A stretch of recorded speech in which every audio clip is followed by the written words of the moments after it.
देखिए, मनुस्मृति ये हिंदुओं की वो शैतानी किताब थी जिसमें जाति और वर्ण के आधार पर पूरे उसको समाज को बांटा गया। और इतना ही नहीं, उसको बांटने के साथ साथ उन्होंने उसमें ये जो मनुस्मृति है, देखिए ये मेरे हाथ में मनुस्मृति है, ये है। इस किताब को बाबा साहब डॉक्टर अम्बेडकर ने 25 दिसंबर 1927 को जलाया था।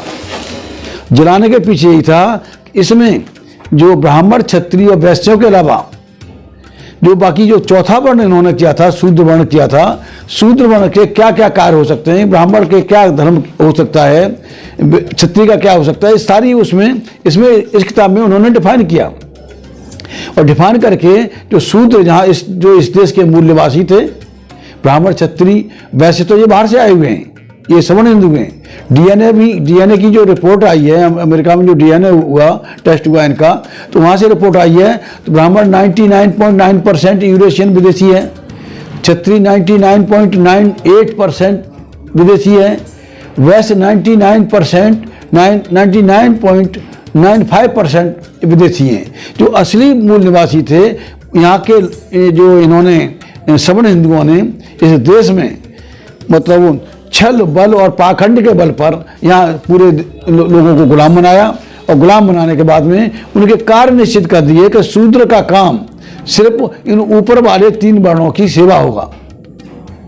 सेवा का काम। इस किताब से करोड़ों हिंदुओं की आस्था जुड़ी हुई है, वो इनको अपना धार्मिक पुस्तक मानते हैं। हाँ, ये मैं मानता हूँ, ये हिंदू कोड ऑफ लॉ है, ये हिंदू पर्सनल लॉ इसको कह सकते हैं।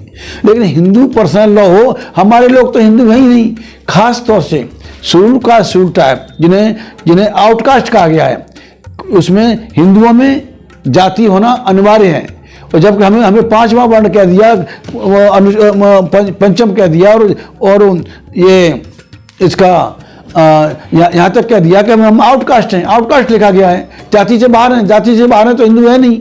लेकिन इस किताब में, इस शैतानी किताब में, और भी सारी शैतानी किताबें हैं, इस किताब में बाकायदा सबके कार्य कर दिए कि ब्राह्मण शूद्र राजा नहीं बन सकता।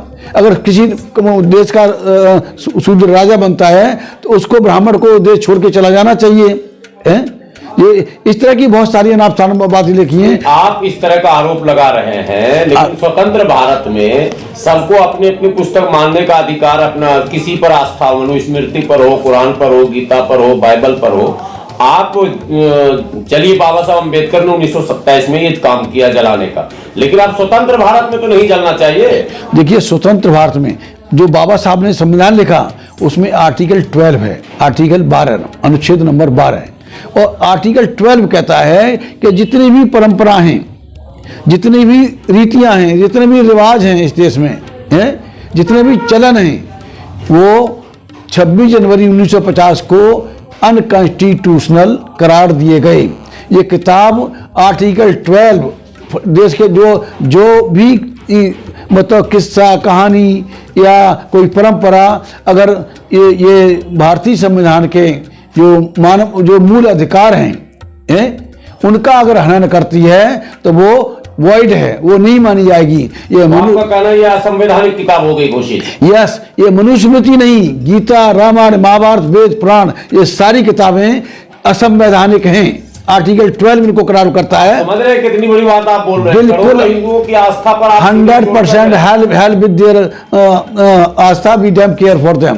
ये आर्टिकल 12 जो समय, हालांकि इसको बाद में इन्होंने तोड़ मरोड़ किया है, लेकिन जो मूल आर्टिकल 12 है, ये सारी परंपराओं, किताबें, जो ये संविधान बराबरी की बात करता है, ये हिंदुओं की किताबें, चाहे गीता हो, रामायण हो, महाभारत हो, ये गैर बराबरी की बात करते हैं, इसलिए अनकॉन्स्टिट्यूशनल किताबें हैं।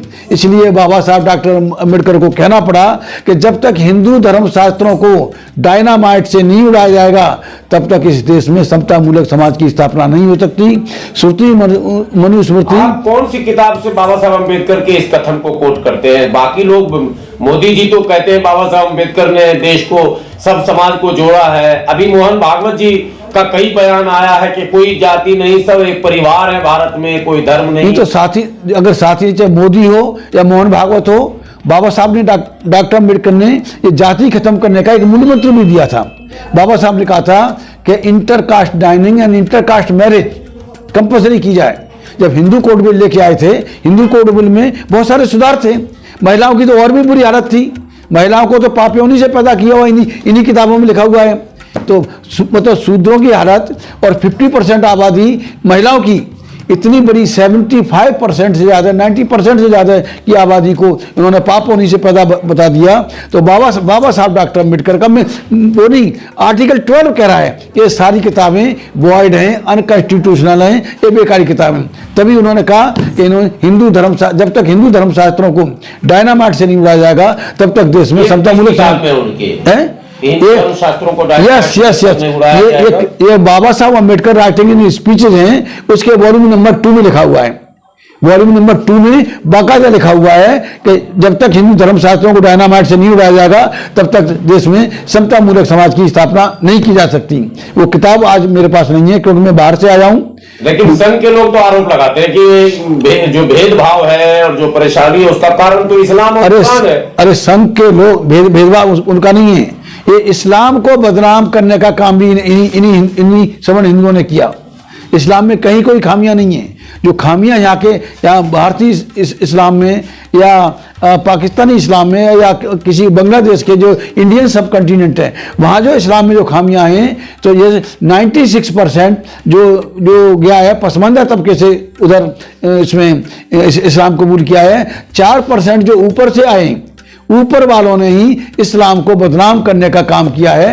इस्लाम में कोई खामियां नहीं है। खामियां होती तो जो कुरान पाक है आज भी वो साइंटिफिकली वो प्रूव हो चुकी है, उसमें कोई खामी नहीं है।